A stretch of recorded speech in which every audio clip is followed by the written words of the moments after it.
నేనైతే ఇంకా వైసీపీకి బాయ్ బాయ్ చెప్పేసినట్టే. ఎందుకంటే ఇన్ని రోజులు చాలా కష్టపడ్డాం, చాలా కృషి చేసాం, చాలా ట్వీట్లు పెట్టాం, చాలా వీడియోలు చేసాం. అయినా సరే పేటీఎంలో 5 రూపీసే క్రెడిట్ చేశారు. కానీ ఇవాళ ఎలాన్ మస్క్ మామకి 10 రూపాయలు క్రెడిట్ చేయడం నాకైతే చాలా బాధ అనిపించింది. ఎందుకంటే కష్టపడిన వాళ్ళకి సమానంగా పేమెంట్ చేయాలి పేటీఎంలో. ఎందుకంటే మేమందరం పేటీఎంస్ కాబట్టి మా అందరికీ సమానంగా రావాలి, కానీ రాలేదు. ఎలాన్ మస్క్ ఎక్కువ ఇచ్చారు కాబట్టి నేనైతే ఈరోజు గుడ్ బై చెప్పేస్తాను. ఇన్ని రోజులు వీడియోస్ ఆదరించినందుకు మీ అందరికీ థ్యాంక్ యూ, బాయ్. ఒక్క నిమిషం, అంటే మన వాళ్ళు జనరల్గా చెప్తారు కదా, వీడియోలు కిందన్నిటికి పేటీఎం బ్యాచ్ 5 రూపీస్ పడ్డాయా, లేకపోతే నేను పంపిస్తా, ఈ టైప్లో మాట్లాడుతుంటారు కదా, వాళ్ళకి కొంచెం సర్కాస్టిక్ ఆన్సర్ అనమాట. బేసిక్గా ఇప్పుడు ఎలాన్ మస్క్ పేరు ఎందుకు వచ్చిందంటే, చాలా రోజుల నుంచి చాలామందికి అనుమానాలు ఉన్నాయి. రిజల్ట్స్ వచ్చిన తర్వాత నుంచి ఏదో జరిగింది, మొత్తానికి ఈవీఎంస్ దగ్గర ఏదో గడబడి జరిగింది, లేకపోతే ఇంత దారుణమైన రిజల్ట్ అయితే రాదు. జనాలు కూడా మేము చాలామంది ఓట్లు వేసామని చెప్పేసి చెప్తున్నారు. అయినా అంటే ఎంత వ్యతిరేకత ఉన్నా కూడా ఈ లెవెల్ ఆఫ్ రిజల్ట్ అయితే రాదు అనేది చాలామంది ఇప్పటికీ ఈ రోజుకి బలంగా దృఢంగా నమ్ముతున్నటువంటి పాయింట్. అయితే ఇప్పుడు ఎందుకు మాట్లాడాల్సి వస్తుందంటే, రీసెంట్గా ఎలాన్ మస్క్ ఒక ట్వీట్ చేశారనమాట. ఈవీఎంస్ కెన్ బి హ్యాక్డ్, వాటి బదులు బ్యాలెట్ పేపర్స్ పెట్టాలని చెప్పేసి. ఇప్పుడు అందరూ కూడా ఎలాన్ మస్క్ని కూడా పేటీఎం బ్యాచ్ 10 రూపీస్ క్రెడిట్ అని 5 రూపీస్ క్రెడిట్ అని చెప్పేసి మాట్లాడుతున్నారు అనమాట. అసలు ఎలాన్ మస్క్ గురించి ఏం తెలుసు వీళ్ళందరికీ? అంటే ఖాళీ కూర్చుని కౌరులు చెప్పుకోవడం కాకపోతే, ఇప్పుడు నన్ను అన్నారంటే ఓకే, ఏదో పేటీఎం అంటారు, వినిపించుకోకుండా వదిలేస్తాం, అట్లా చాలామందిని అంటుంటారు. కానీ ఎలాన్ మస్క్ని కూడా పేటీఎం దాంట్లో కలిపేసి, అంటే మనం 10 రూపాయలు ఇస్తే కానీ తీసుకుని ఉండలేనటువంటి స్థాయిలో ఎలాన్ మస్క్ ఉన్నాడా, లేకపోతే ఎలాన్ మస్క్ నడిపిస్తే ప్రపంచం నడుస్తుందా అనేది ఒకసారి ఎవరికి వాడు కొంచెం అనలైజ్ చేసుకుంటే, ఎలాన్ మస్క్ ఎవరు, ఏం చేస్తే ఎలాన్ మస్క్ ఈరోజు ఒక ట్వీట్ చేస్తే ప్రపంచం భయపడుతుంది అనేది క్లారిటీ వస్తుంది. ఎలాన్ మస్క్ అంటే ఏదో సాదాసీదా వ్యక్తి కాదు, అతను ఒక యునానిమస్ శక్తి. టెక్నాలజికల్ ఆస్పెక్ట్స్లో మాట్లాడుకుంటే కొంచెం చదువుకున్న వాళ్ళందరికీ బాగా తెలుసు ఎలాన్ మస్క్ ఏంటనేది. అలాంటి వ్యక్తి అనుమానం కూడా కాదు, ఎనీథింగ్ కెన్ బి పాసిబుల్ అని చెప్తున్నాడు ఆయన.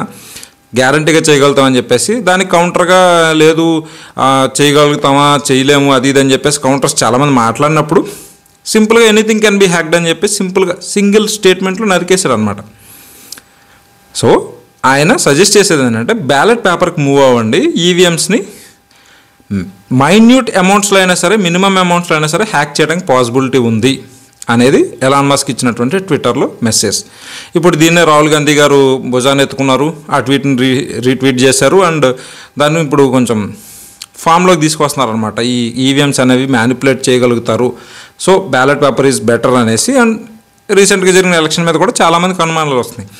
దానికి ఇంకొక సాలిడ్ ఎవిడెన్స్గా ఏంటంటే, మహారాష్ట్రలో జరిగిన ఇన్సిడెంట్, 48 ఓట్లతో గెలిచిన ఎంపీకి సంబంధించినటువంటి ఒక బంధువు కౌంటింగ్ సెంటర్లో ఫోన్తో ఈవీఎంను ఓపెన్ చేశారు.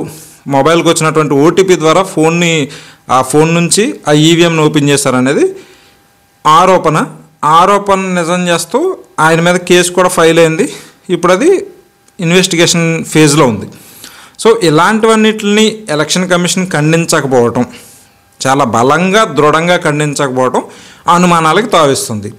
అండ్ నేషనల్ మీడియాలో కూడా చాలా చోట్ల వచ్చాయి, దగ్గర 140 ఎంపీ స్థానాల్లో పోలైన ఓట్లకి కౌంట్ చేసిన ఓట్లకి డిఫరెన్సెస్ ఉన్నాయి. అండ్ మెజారిటీలో కూడా డిఫరెన్సెస్ ఉన్నాయి. ఇది ఏదో ఫేస్బుక్లో దొరికే డేటానో లేకపోతే సోషల్ మీడియాలో ట్రెండ్ అవుతున్న డేటానో కాదు, అఫీషియల్ ఎలక్షన్ కమిషన్ వెబ్సైట్ నుంచి తీసుకున్న డేటాలోనే డిస్క్రిపెన్సీస్ ఉన్నాయని చెప్పేసి ఫేమస్ లాయర్స్ వాళ్ళంతా కూడా ఇప్పుడు కోర్ట్స్లో పిల్స్ అవి పెట్టేసి ప్రశాంత్ భూషణ్ లాంటి అడ్వకేట్స్ అంతా కూడా ఫైట్ చేస్తున్నారు. సో ఈ టైంలో ఎలక్షన్ కమిషన్ అనేది చాలా స్ట్రాంగ్గా దృఢంగా దీన్ని తిప్పికొట్టకపోవడం అనేది చాలా అనుమానాలకు దారితీస్తుంది. వైసీపీ నాయకులు కూడా చెప్పేది అదే, మాకు అనుమానాలు ఉన్నాయని చెప్తున్నారు. కేతిరెడ్డి గారు అయితే పవర్ పాయింట్ ప్రజెంటేషన్ కూడా ఇచ్చారు.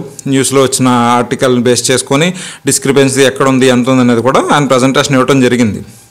అయితే చెప్పొచ్చేది ఏంటంటే, ఎవరి అనుమానాలు వాళ్ళకు ఉన్నాయి. ఏదేమైనప్పటికీ కొత్త ప్రభుత్వం ఫార్మ్ అయింది, ఓటమికి గల కారణాలు విశ్లేషించుకోవాలి, బలంగా దృఢంగా మళ్ళీ తిరిగి రావాలి, సాలిడ్ ప్రతిపక్షంగా ఒక క్రియాశీలక పాత్ర పోషించాలి, జనాల అభిప్రాయాన్ని తీసుకోవాలి, అండ్ మళ్ళీ తిరిగి నిలబడాలి.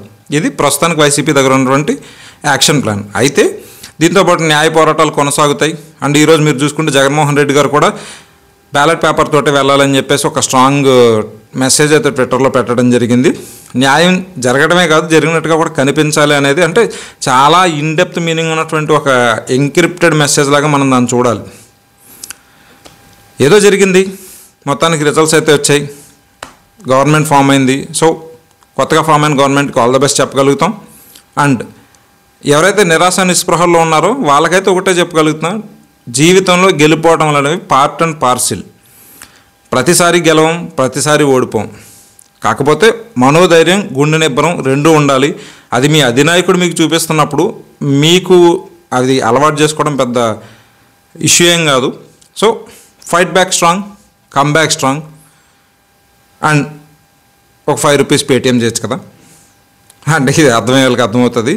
ఎందుకంటే స్టిల్ ఇంత చెప్పే కూడా మళ్ళీ కింద కామెంట్స్లో పేటిఎం వీడికి కొత్తగా అందిందనో అందలేదనో మాట్లాడుతుంటారు. కాబట్టి ఓకే, వాళ్ళ ఆనందం నేను ఎందుకు అందనాలి, నేను పేటిఎంఏ అనుకోండి.